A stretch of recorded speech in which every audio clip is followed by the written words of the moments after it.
Sugeng Dalu Rahayu Rahayu dari Timur Bengawan. Ya, dulur semuanya, cucu-cucunya ya.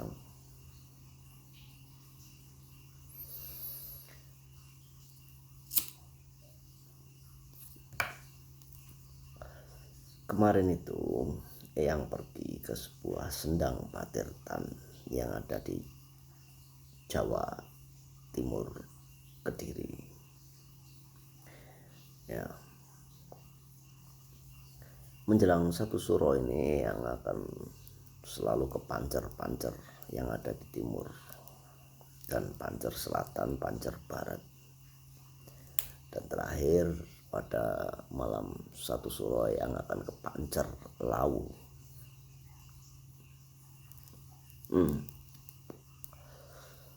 Seperti yang jelaskan tadi siang, bahwa sebenarnya malam satu suro itu bagi orang Jawa adalah malam introspeksi diri, malam menenangkan diri. Tetapi berbeda dengan astral. Jadi menurut kedangkalan spiritual yang malam satu suro bagi astral adalah malam di mana para astral itu akan kembali ke rumahnya masing-masing. Kembalilah ke rumah mereka, asal mereka. Nah, menurut kedangkalan spiritual yang seperti itu. Kenapa bisa seperti itu? Ketika dulu hutan belantara, gung, alas gung, lewang lewung, tiada manusia, mereka dengan damainya tinggal di situ. Tetapi ketika invasi manusia mulai berdatangan menempati tempat tinggal itu, sedikit demi sedikit tergeserlah mereka. Para astral yang kuat, yang terkuatlah yang akan tetap tinggal dan meninggali tempat di mana mereka bisa bercampur dengan yang namanya frekuensi vibrasi manusia. Tetapi ada juga yang lemah, yang mungkin tidak kuat menahan frekuensi vibrasi dari manusia itu sendiri, sehingga kebanyakan mereka berkumpul pergi ke sebuah istana yang ada di tengah lautan, karena di sanalah tempat yang sepi, yang tidak terjamah oleh yang namanya manusia. Nah, ketika mereka mempunyai sebuah tempat yang tepat buat mereka di lautan, maka pada malam satu suro mereka akan kembali ke daerahnya masing-masing, dari mana mereka berasal, dari pancer tempat yang mana yang mereka itu datang. Kira-kira menurut kedangkalan spiritual yang itu. Nah,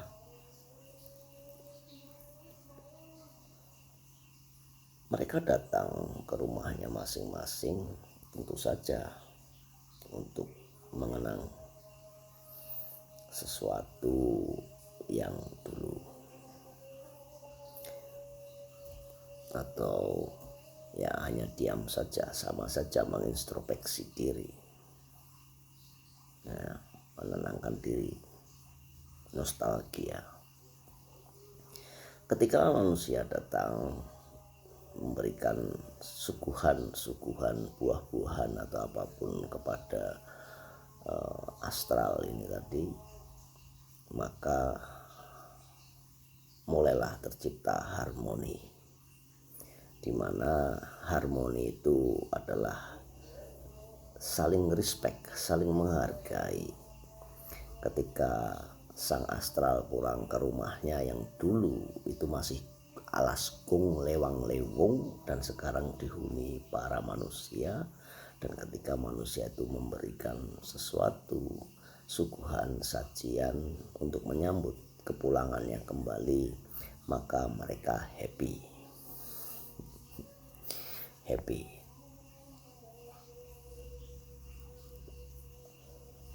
Ya, tentu saja interaksi ini interaksi yang menimbulkan harmoni, keseimbangan. Menurut kedangkalan spiritual yang seperti itu. Nah, tetapi ketika Eyang pergi ke timur, kemanapun, ke Pancar-Pancar, mereka semuanya yang astral itu kelihatan bersembunyi entah di mana. Maka ketika Eyang datang melihat, tampaklah kosong, tampaklah sepi. Yang ada hanyalah sesuatu astral yang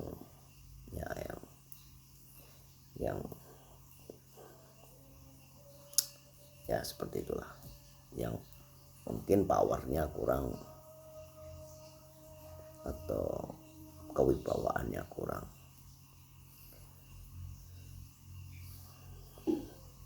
Yang Eyang rasakan dari vibrasi itu, Eyang merasa bahwa Abang Dojol itu sepertinya sudah datang. Memang ketika tanda-tanda itu disebutkan Bang Dojol sudah datang, dan memang dia sudah datang. Nah, ketika Bang Dojol datang, maka akan datang juga yang namanya Satrio Piningit itu sendiri. Jadi Satrio Piningit ini sebenarnya tidak menghadapi cuman manusia, tetapi menghadapi manusia yang terkena frekuensi, vibrasi, bisikan melalui angin. Bisikan siapa? Bisikan Abang Dojol.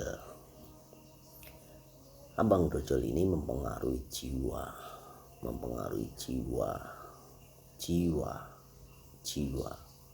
sehingga manusia akan mengeluarkan angkara murkanya.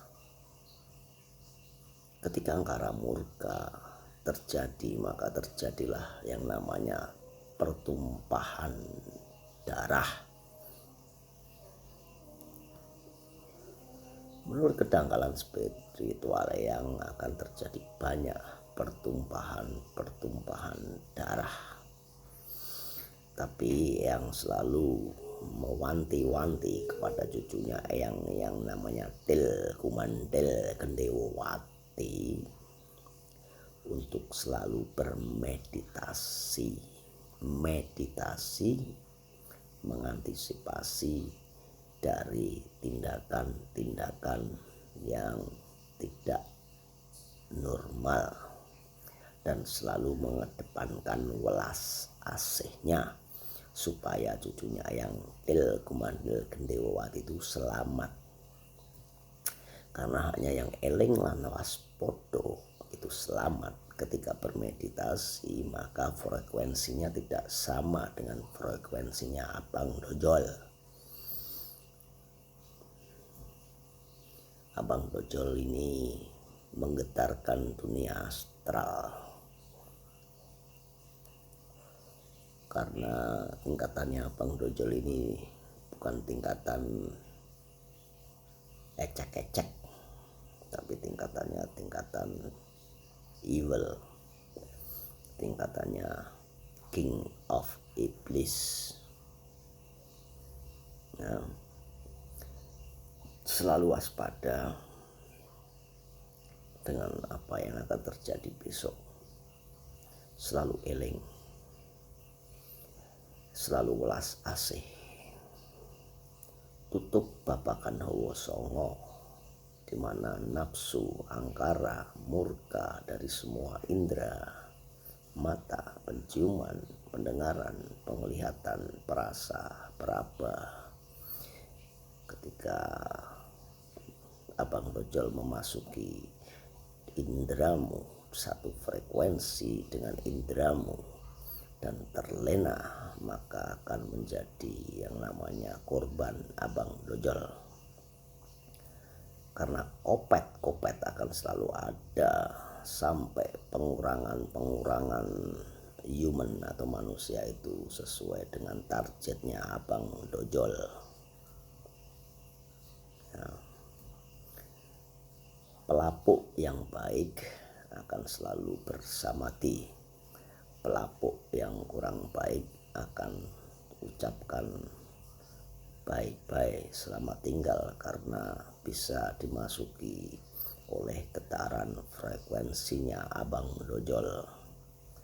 Abang dojol adalah sebuah makhluk raja dirajanya iblis. Kalau setan ada dalam tubuh kita, tapi iblis rajanya menguasai tingkatan udara. Rahayu dari Timur Bengawan, jangan dipercaya, saksikan saja. Ini hanya sebuah dongeng dari Eyang untuk cucunya Eyang, khusus ditujukan untuk Il Gumantil Gendewawati.